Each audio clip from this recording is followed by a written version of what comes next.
You ever look at a property report and your eyes just glaze over? It's just a wall of numbers and jargon, right? But what if I told you that inside every single one of those reports, there's a story waiting to be told? Well, today, we're going to learn how to read one like a detective. We'll use a real-world case file to crack the code and uncover the truth behind a home's price tag. So, let's dive in.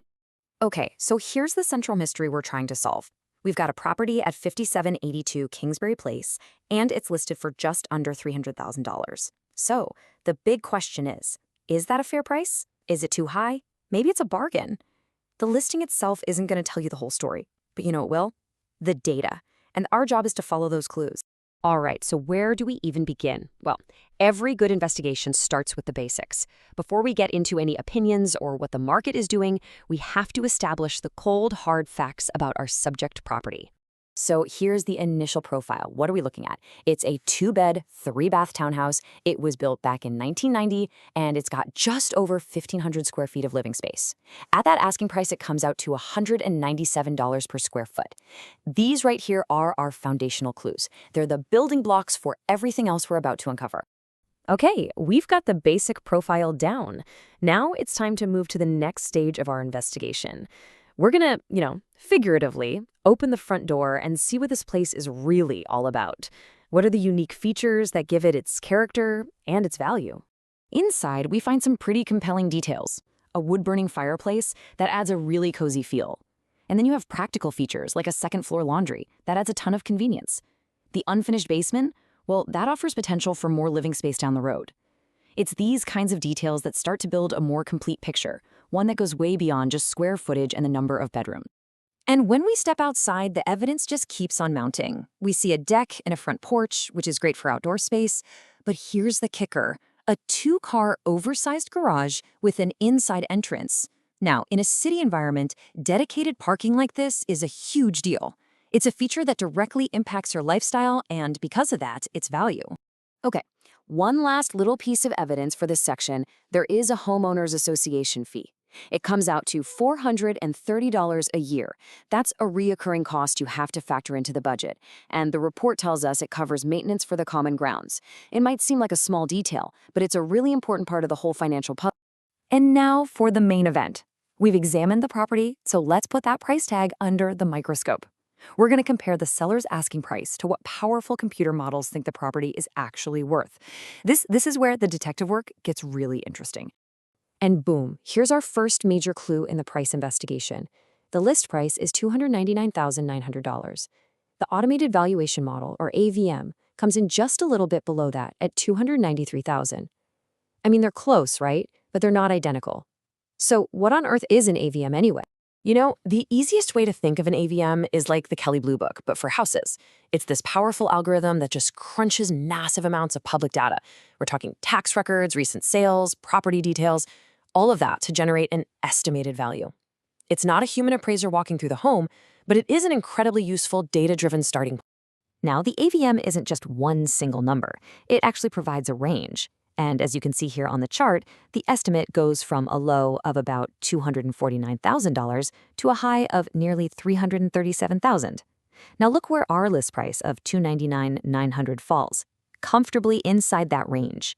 That is a strong clue that the asking price is reasonable and actually backed up by data. And to cap it all off, the report gives its own AVM a 5-star confidence score. All this means is that the algorithm had access to a lot of high-quality, recent data for this specific area, which makes its estimate that much more reliable. The data is telling us the price is plausible. Okay, no property exists in a vacuum, right? To really understand its value, we need to zoom out and check the temperature of the local market. Is it hot? Is it cold? Let's take a look at the climate and the 63112 zip code. Our first crucial market indicator is this number right here, 4.5.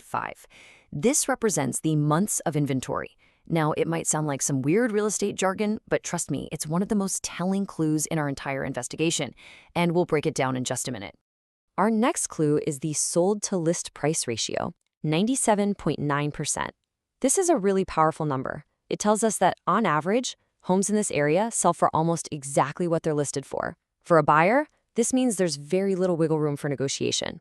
The market is strong, and sellers are in a really confident position. And what about the pace of the market? 54 days. That's the median time a property sits before going under contract. In real estate terms, less than 2 months is a really brisk pace. It just confirms what the other numbers are suggesting. There's healthy buyer demand, and properties are not lingering for long. And for our final piece of market data, the median sold price in this zip code is just over $170,000. Now, compare that to our property's asking price of nearly $300,000.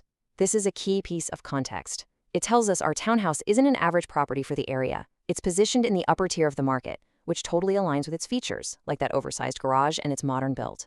Okay, so let's finally solve that months of inventory clue. This metric tells us how fast homes are selling. A balanced market is typically around 6 months.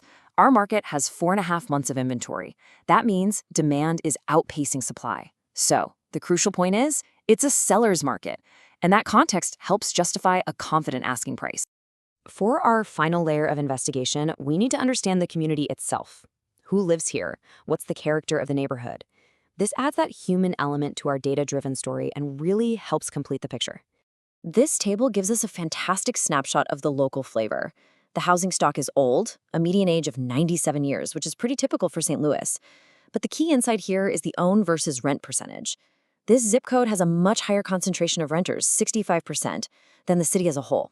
That paints a picture of a dense and vibrant urban area. The demographics totally confirm this. The two largest adult age groups are 25 to 34 and 35 to 54. Together, they make up over half of the adult population. So yeah, this is not a sleepy suburb. It's a community dominated by young professionals and working-age adults. We've gathered the facts, we've analyzed the financials, we've checked the market, and we've profiled the neighborhood. The investigation is complete. Now it's time to review all the evidence and deliver our final verdict. So what did we learn? We learned that you just can't judge a property by its list price alone. By following this checklist, we saw a property whose asking price is backed up by the AVM, it's supported by a strong seller's market, and it's located in a dynamic, youthful neighborhood. The data tells a consistent and logical story, and this is a framework you can use for any property, anywhere. We've cracked the code on 5782 Kingsbury Place, revealing the story that was hidden in the data. The skills we use today aren't just for one address in St. Louis. They're a new lens for you to see any property. So the only question left is, now that you know how to look, what story does your own home or the home you're dreaming of have to tell?